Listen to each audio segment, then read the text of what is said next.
Besides, how many times have I told you guys I really can't draw stick figures very well without tools? I completely understand if you don't feel that you have much in the way of artistic talent. That's okay. It's not really a requirement. It helps sometimes, but it's not a requirement. Okay, so moving on to the Romantic style of housing. Essentially, after the War of 1812, growing bitterness against England pushed America away from building houses and homes and structures that were reflective of the English way of doing things. A new social movement called Romanticism is basically, it spread throughout Europe, excluding Britain, and into the United States. And it was a revolt against the English movement, or the Enlightenment movement. Enlightenment is also called the Age of Reason, and it was a social movement that changed the role of religion and emphasized the ability of humans to reason and change society. In Romanticism, the focus was on nature, antiquity, emotion, individuality, democracy, and art. And the main Romantic architectural styles in the United States are Greek Revival, Gothic Revival, and I never ever pronounce this one right. Italianate, or something very similar to that. So, let's see here. How did that work? Okay, there we go. That's how we do this. So Greek Revival style is, it focuses on a covered entry or porch with classical columns, and that's what we can see in the picture in front of you. The columns often very much dominated the facade of the building and kind of gave it the look of a Greek temple. Another common feature is the wide band of trim that separates the roof from the rest of the house, which you can see on this example. Other features included either a low-pitched gabled roof or hip roof, and the windows were fairly symmetrically placed, but it wasn't quite as strongly obvious as it was on some of the on some of the Georgian styles.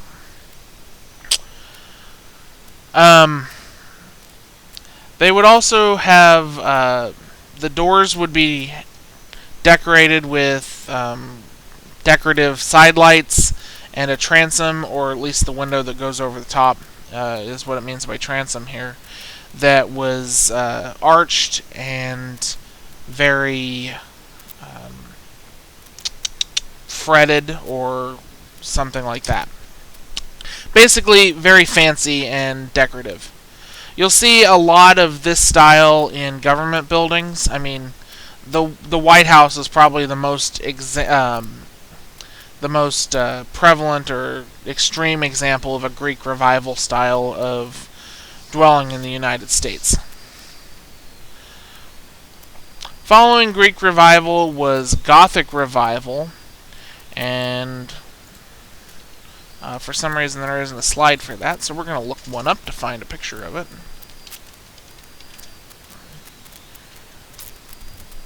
Excuse me.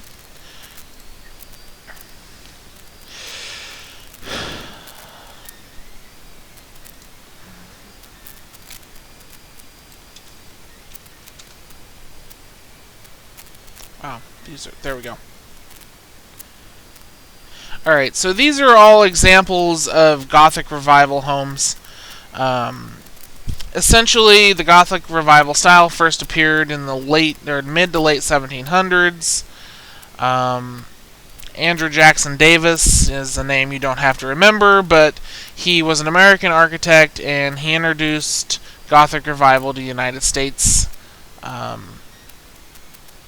in 1832. Gothic Revival was widely used in public buildings such as churches and university. Prison houses also adopted some of these elements. Common features were the very highly steepled roofs, cross-gabled roof with decorative trim. So you can see that specifically in this one. It's got the very steep gables, and the gables meet each other. Like there's more to it on this particular one, but they meet each other at right angles. The Gothic arch windows, so that pointed window up here at the top, was another distinguishing feature. And a lot of the times you would find what are called finials at the top of the gables. So here, these rounded kind of spike-looking things at the top of the gables. You'd find a lot of those being common as well. A lot of them serving as lightning rods. And then after that came the Italianate, the one that I said I can't pronounce ever. Italian villas of rural and central northern Italy were the inspiration for this style. They're wood frame or masonry. There we go. Wood frame or masonry, and they're usually square or rectangular that are at least 2 or 3 stories tall. One of the distinctive features was a wide overhanging eave supported by decorative brackets, and you can see that here. You have that wide overhang, and then the decorative, I think in this case these are owls, but some sort of a decorative sculpture like holder that holds that eave up. Tall, narrow windows that are framed with a decorative trim and embellishments, including crowns, finials, planter boxes, things of that nature were also often a part of the windows. The entry usually had a small porch with a backed roof supported by square columns with beveled corners, and there were also cupolas or towers. Sometimes would be a feature as well. So let's see if we can find any better examples than the one that was in there. Oh look, it's like Google knows what I'm doing right now. Alright, so here we go. We have that wide eaved arch over both sections of the house here. This has a much more extensive porch than you would normally find, which means this has probably been renovated at some point more recently. But you do have that backed roof, so it's a roof that goes back up into the wall of the next story, supported by those rounded columns that it was talking about. Alright, here we go. Alright, so after the Romantic styles, there was kind of another shift, which brought about the Victorian period. This flourished or came about initially from the 1860s to the 1900s. It's also known as the Gilded Age. It was a time of prosperity when housing represented the wealth of the family that lived there. New technology and mass-produced building materials allowed constructions of extremely ornate homes. Therefore, the Victorian homes were seldom simply boxes to be lived in. New construction techniques allowed for complex floor plans, exteriors, several different floor plans and exteriors, and several different styles are associated with the Victorian period. It's common to mix different elements from one style to another. In addition, there are a bunch of different variations depending on the part of the world or part of the country that you will find them in. The common styles included the Second Empire, the Stick, and the Queen Anne. So the Second Empire, it was a style that originated in France during the 1850s and became popular in Americas during the 1860s. The most distinctive feature is what's called a mansard roof, which was developed by a Franken person named Francisco Mansart, and he's a French Renaissance architect. It's basically a double hip roof that allows the top level of the house to be used for additional living space.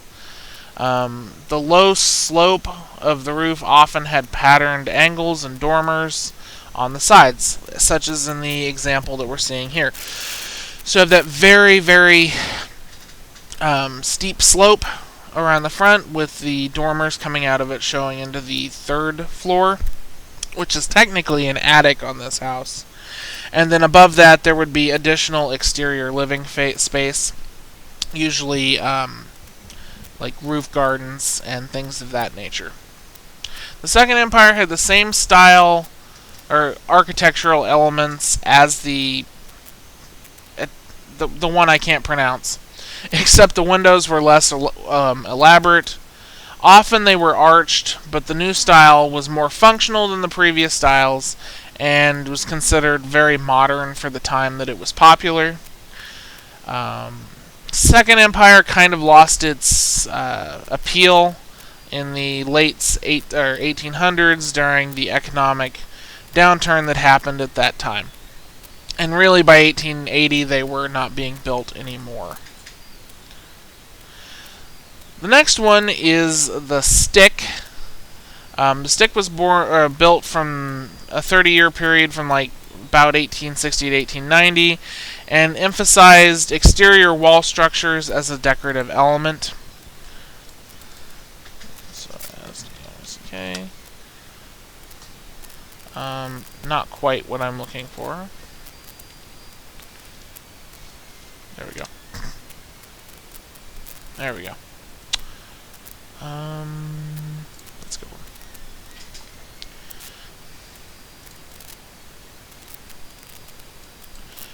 I miss the good old days when Google would just put full screen pictures up. The stick style had exposed horizontal and vertical boardwork called stickwork. The raised stick was not functional, it was just a decoration, and other features included very steeply pitched roofs, cross gables, exposed roof trusses, overhanging eaves with exposed rafters. Kind of hard to see, but in this version or in this picture, it does have the exposed rafters that we're talking about here. There we go. And it was usually either exposed wooden clapboards, which is basically what this house is, and then painted. And the roof is usually some sort of a patterned masonry, which is what we've got going on here.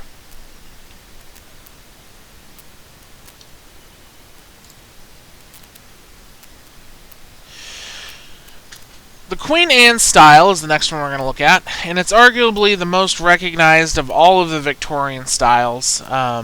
It was very popular in America, and it was brought over here by a Boston architect named Henry Richardson, and it became the dominant style in the 1880s all the way through the early 1900s.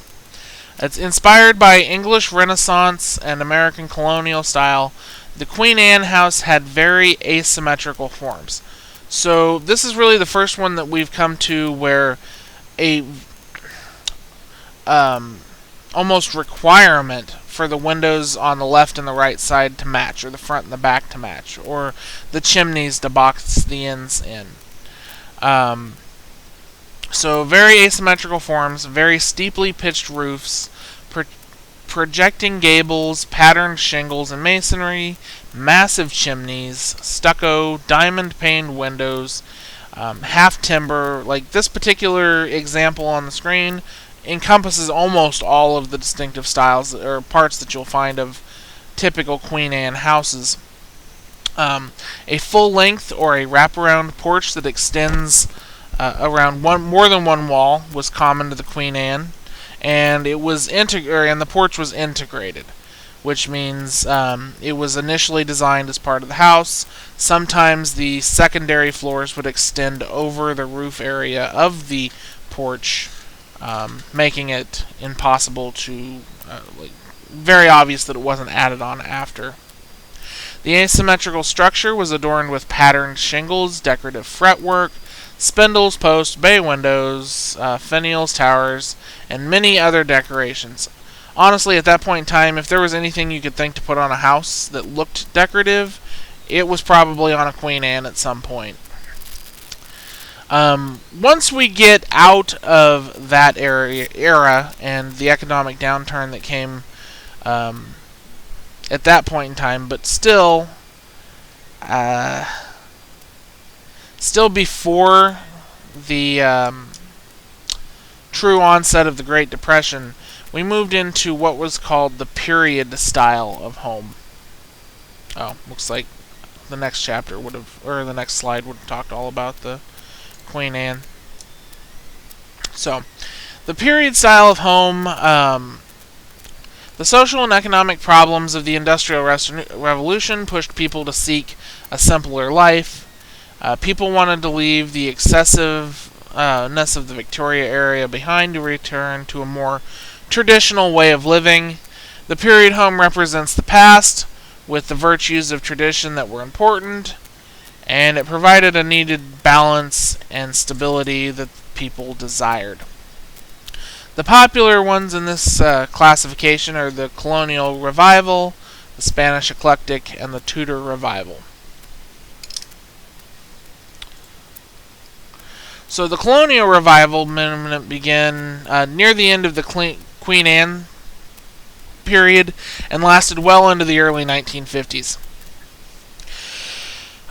Examples include like loose interpretations of the colonial past.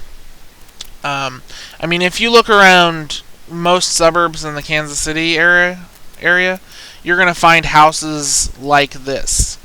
They're generally garrison. Well, we haven't talked about those yet.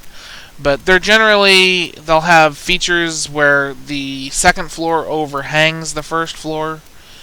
Typically, they're very asymmetrical.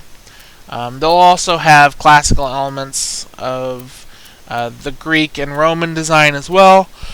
By 1915, the popularization of the nostalgic past that these create, so the longing for the way things used to be, basically, created a need for more accurate representations of the previous style of houses. Colonial Revival borrowed many features from that period, such as the Cape Cod and the Salt Box, and they were commonly recreated. A popular Colonial Revival style was the Garrison, which is what I was about to tell you before I realized we hadn't talked about it yet.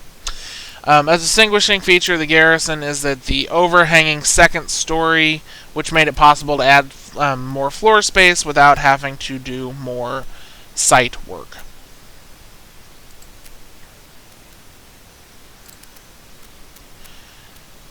Spanish Eclectic is more found in the Panama, California era. It was a celebration of the Panama Canal opening in 1915 that inspired America's interest in Spanish architecture. Spanish Eclectic was a style that was popular from the 1920s to the 1940s, included elements of Native American colonial arts and crafts, Spanish and Greek Revival architectural periods. The mixture of decorative elements from multiple eras is what made this home be considered an eclectic one, which means although the Spanish eclectic style was found mainly in the Southwest and the Southeastern United States, it has also been found in the North. Distinguishing features include an asymmetrical facade, which you can see in the picture on the screen, low-pitched tile roofs, a prominent arch over the main doorway, arched windows, stucco walls, decorative tiles, vents in the stucco, and chimneys with clay or tile roofs. Houses had often been round or square tiles and covered stone decoration, and open or roofed balconies with windows that have iron railings on them.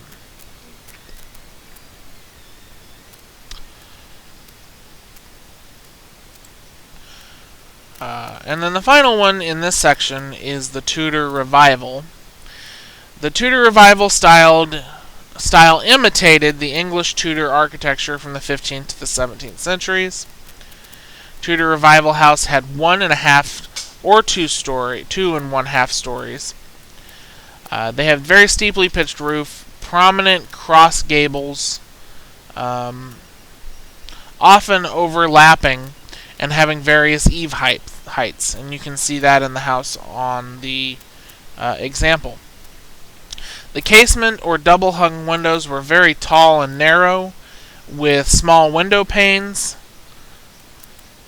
The wood frame structure was covered with stucco, brick, stone, or wood, and often covered with half timbering, which is what we've got going on in the picture here.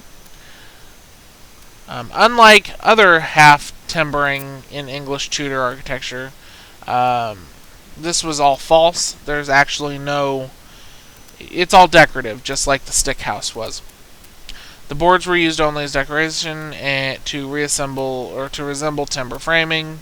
Other distinguishing features include a massive chimney, brick or stone, and a decorative top. A lot of them also had towers.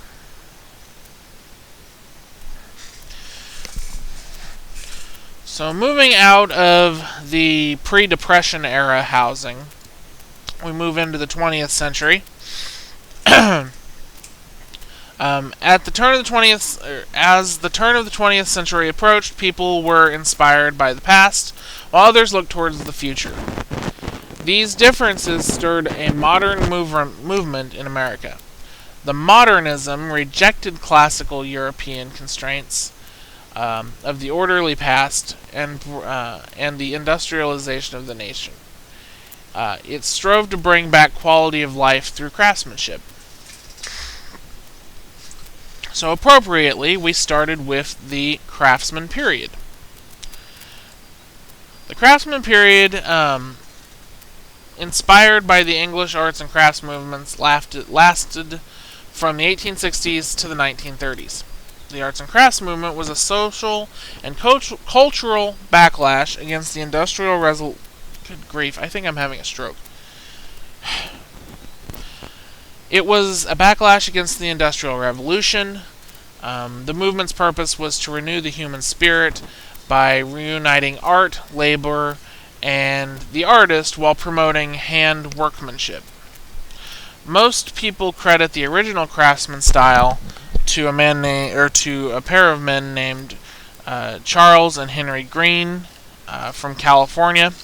By the early 1900s, craftsman architecture had spread throughout the country. By the expansion of magazines, pattern books, and mail-order houses. Mail-order houses were affordable, mass-produced, unassembled houses in a do-it-yourself kit. They were available through various catalogs, and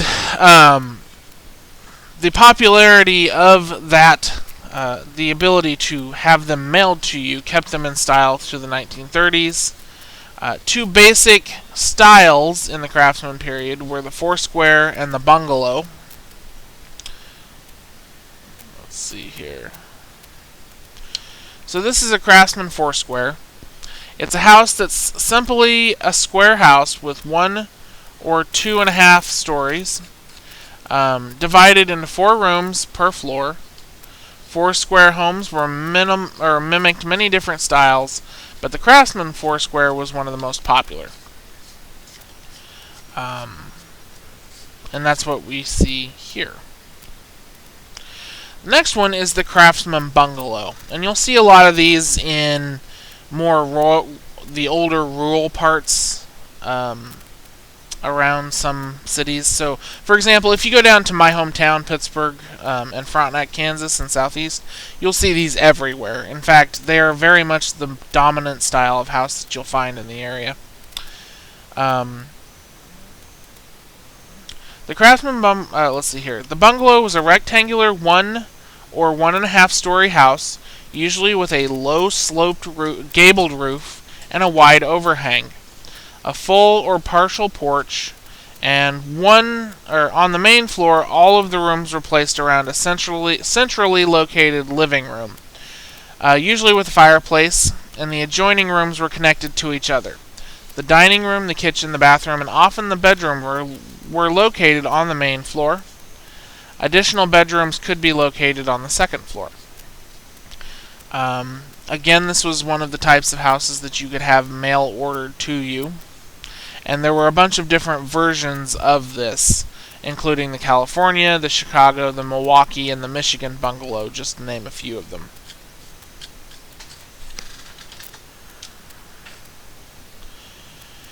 So, the Prairie style was created by a group of Chicago architects and was a true American style designed to meet the needs of the American people. Architect Lewis H. Sullivan started the movement with his ideals on form follows function and open interior spaces, and the merging of architecture with nature. The most famous Prairie architect, however, was Frank Lloyd Wright. Sullivan Wright and a few others formed a group now known as the Prairie School. And actually, and honestly, I could drive there, but I cannot remember the name of the street. But one of the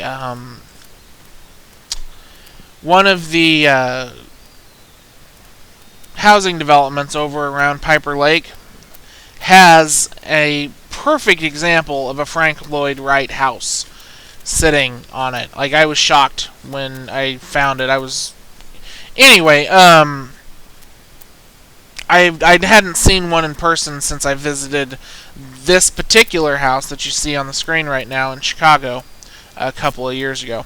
So it's truly all over the place, and it's funny that apparently the people who own that house are also the ones who own my house. They own the rental company that I rent from. Let's see here. The belief of the Prairie School was that the house should not reflect the past, but the time in which it was built. It was developed an architectural style that blended with the Midwest prairie land. They're rectangular 1 or 2 story houses, and they had flat or low hip roofs, wide overhanging eaves, horizontal lines that visually lowered the house, making it more harmonious with its surroundings. The use of natural building materials such as stone and wood also helped create this illusion that it was more grown in the surroundings than built.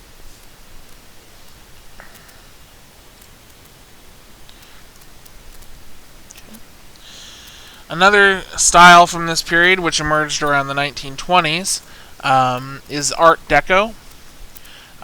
It's typified by smooth surfaces with very geometric vertical patterns, and generally the geometry was highlighted with bright colors. You'll find these a lot down in Florida. In fact, this particular house, or actually it's an apartment complex, is just outside of Cape Carnival in Florida, where you can hop on Carnival cruise ships. After that was Art Moderne, whatever. It has its roots in the Bahamas. It became a dominant architectural style around 1930s. Houses built in this style were very specifically asymmetrical with smooth surfaces and curved corners. And they often had a flat roof. This particular style features curved glass windows or cut block windows, and the wall sections were rounded with the Art Deco style. They're usually white, and they have very few decorative features. So let me see if I can find one of those.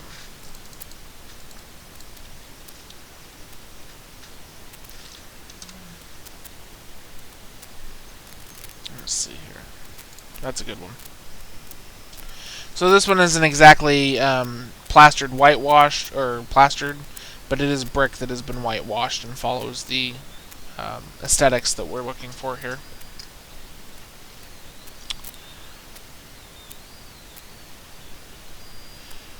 Let's see here.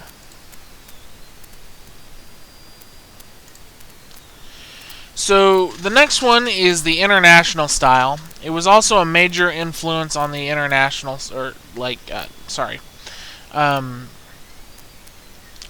this is what is typically thought of when you hear somebody say a modern style of house. All decoration from the past was removed because it was non-functional. So really, there's no part of an international style of house that wasn't designed specifically to serve some sort of a function. They incorporated manufacturing materials such as glass, steel, and concrete.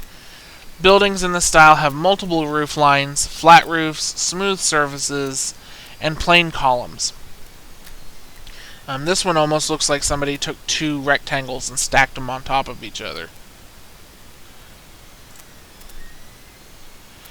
Another architectural style that is still commonly used today is the ranch style. A ranch style is a long, low, one-story house that was developed from the homes built by ranchers in the southwest United States. The basic design is rectangular with a low-pitched gabled roof and wide overhanging eaves. The ranch style is traditionally built on a concrete slab. However, over the years, there have been other features added into it, such as basements or large crawl spaces. A lot of them have an L-shaped look to them, but that L foot is usually a garage that's been attached. Some of them can have cathedral-style ceilings or skylights. And after this point, things start to get a little nuts. We have postmodernism. Postmodernism's architecture first appeared in the 50s, but didn't really become a recognized movement until the 70s. It marked a return of embellishment. They wanted to inject wit and character into the architecture, and it was a direct response to the sterility that the international style showed.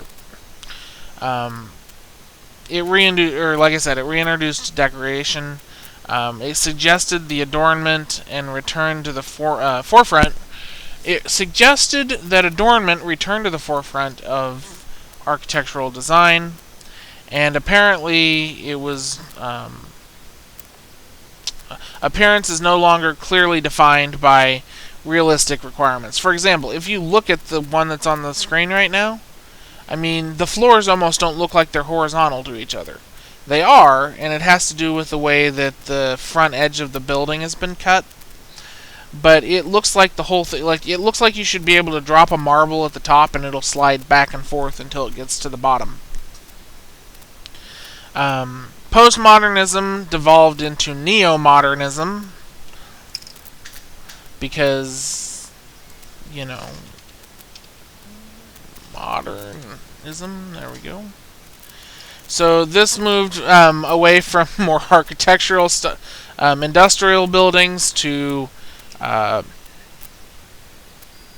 more home styles. So it was built in so it kind of basically merged the international style with the postmodernism style, and it didn't last very long, but they started to get really crazy looking, as you can see by this picture here. Still kind of cool, but not something that most people think of when you're designing a house. And I think that's where we're going to call it for today, because we've only got 2 minutes left anyway. We'll start off with green architecture and then talk about actual modernistic architecture tendencies when we meet again, and then we should be able to wrap that up pretty quick. So, guys, have a good weekend. If you need anything, email me. I will answer emails basically as I get them. Make sure you get your bedroom sketch turned in for me. Use Cam Scanner or Rocketbook, whichever you prefer. Just do your best, even if you feel like you have no architectural talent. Smiley. I'm only calling you out because you called yourself out. But, hey, it's kind of roll. One thing I have found out with all these Zoom meetings, you'll have some very nice bedroom fans. Just kidding. Alright. Guys, have a good weekend. Email me if you need anything, and we'll see you on Tuesday. Well, for this class. Alright, where did OBS go? And stop recording.